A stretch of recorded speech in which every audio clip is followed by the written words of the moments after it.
Antes de comenzar, te recuerdo que cada libro tiene su propia lista de reproducción con capítulos perfectamente ordenados. El lago de los ensueños, Johanna Spyri, capítulo 5. Una casa triste, pero el lago tiene nombre. Rico no encontró a su prima en el salón, así que fue a la cocina y abrió la puerta. Allí estaba ella, pero antes de que él pudiera entrar, ella levantó el dedo diciendo: «¡Alto! No abras y cierres la puerta, no hagas ruido como si fueras 4. Ve a la otra habitación y quédate quieto. Tu padre está acostado en el dormitorio allá arriba. Lo trajeron a casa en un carro. Está enfermo». Rico entró en la habitación, se sentó en un banco y no se movió. Se sentó allí durante al menos media hora.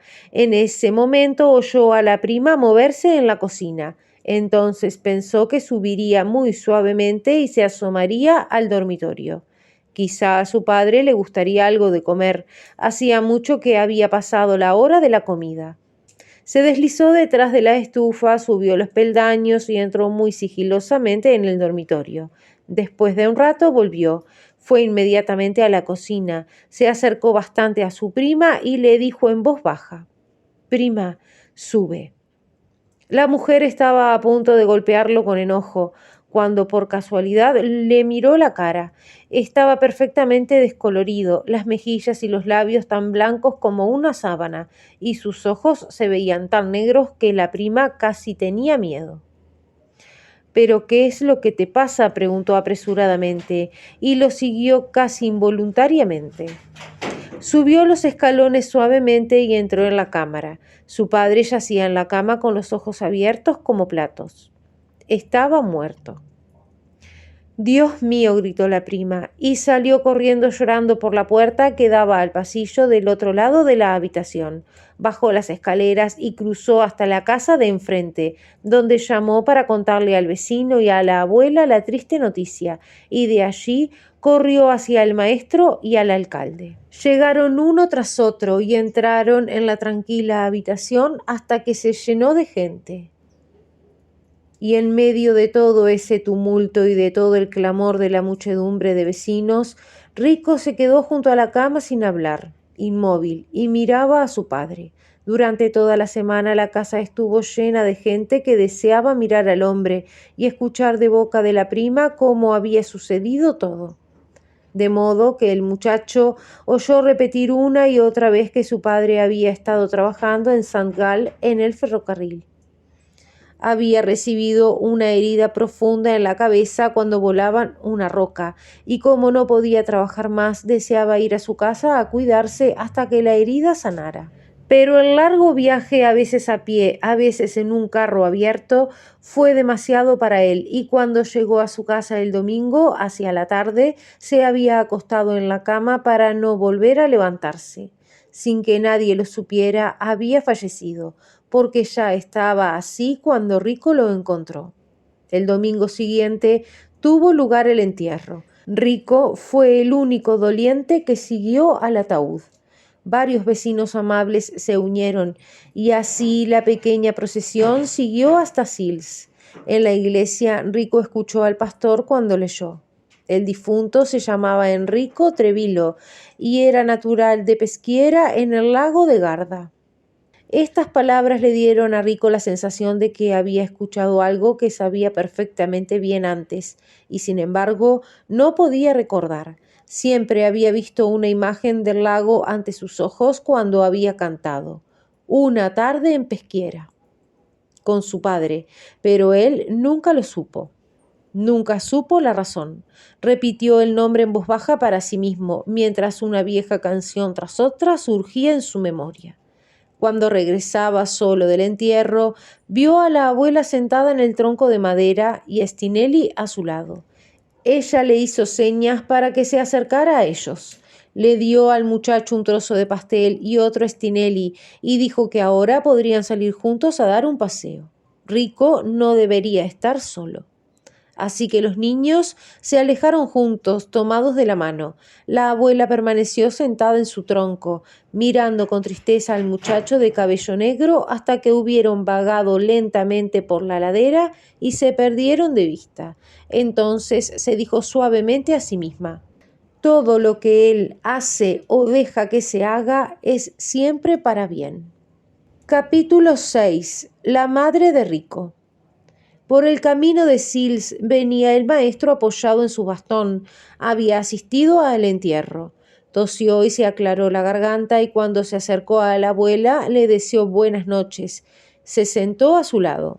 Si no tiene objeción, me sentaré aquí con usted por unos momentos, vecina, le dijo, porque me siento muy mal de la garganta y el pecho. Pero, ¿qué podemos esperar cuando tenemos casi 70 años y hemos presenciado un funeral como este hoy? El hombre no tenía 35 años y era fuerte como un árbol. Siempre me pone a pensar, dijo la abuela, cuando me quedo yo, una anciana de 75 años, y aquí y allá llaman a algún joven. Sin embargo, los viejos son buenos también. ¿Quién más puede dar ejemplo a los jóvenes?, comentó el maestro. Pero, ¿cuál es su opinión, vecina? ¿Qué será del muchachito ahora?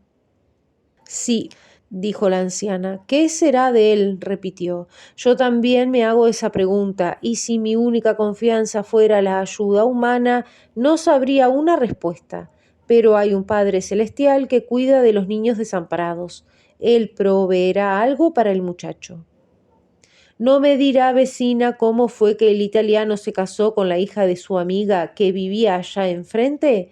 Nunca se sabe cómo puede resultar esa gente. Sucedió como siempre suceden estas cosas, vecino.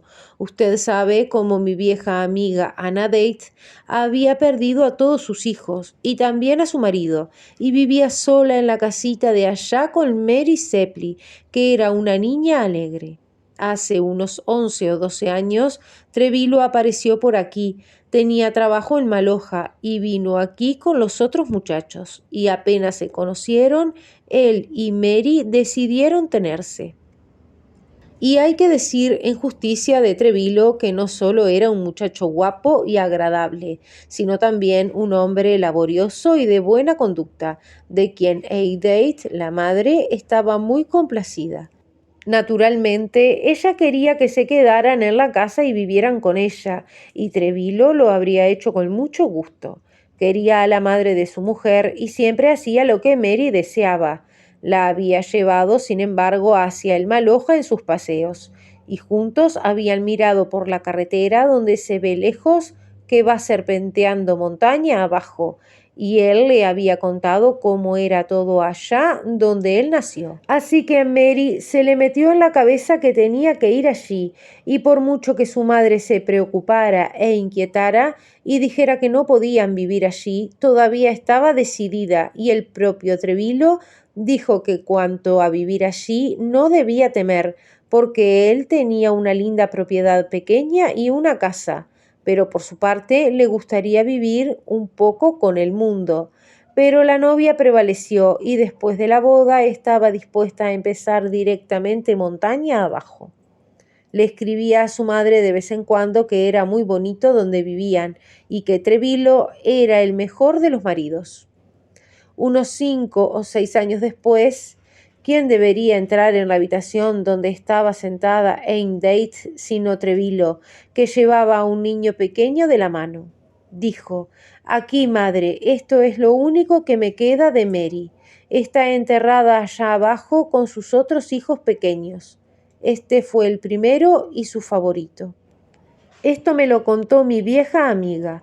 Luego se arrojó en el banco donde había visto por primera vez a su esposa, diciendo que le gustaría hacer su hogar allí con ella y el niño, si ella no tenía objeción, porque abajo no le era posible seguir viviendo. El pequeño Rico tenía entonces unos 4 años, un niño tranquilo, pensativo, nunca ruidoso ni travieso, y era el niño de sus ojos. Pero la mujer murió en el transcurso de un año, y Trevillo fue aconsejado para llevar a una prima suya a cuidar de la casa y de su hijo. Regular, dijo el maestro cuando la anciana se quedó en silencio, habiendo terminado su historia. No había entendido todo esto a fondo antes. Tal vez algunos de los parientes de Trevillo se presenten a su debido tiempo y se les pueda pedir que hagan algo por el niño. Relaciones, dijo la abuela con un suspiro. Esa prima es pariente y él recibe poco consuelo de ella en el transcurso del año. El maestro de escuela se levantó con dificultad de su asiento. Voy cuesta abajo, vecina, dijo, sacudiendo la cabeza. No puedo imaginar a dónde se ha ido mi fuerza. La anciana lo animó y dijo que aún era un hombre joven en comparación con ella, pero en verdad la sorprendió ver cuán lenta y dolorosamente caminó mientras la dejaba.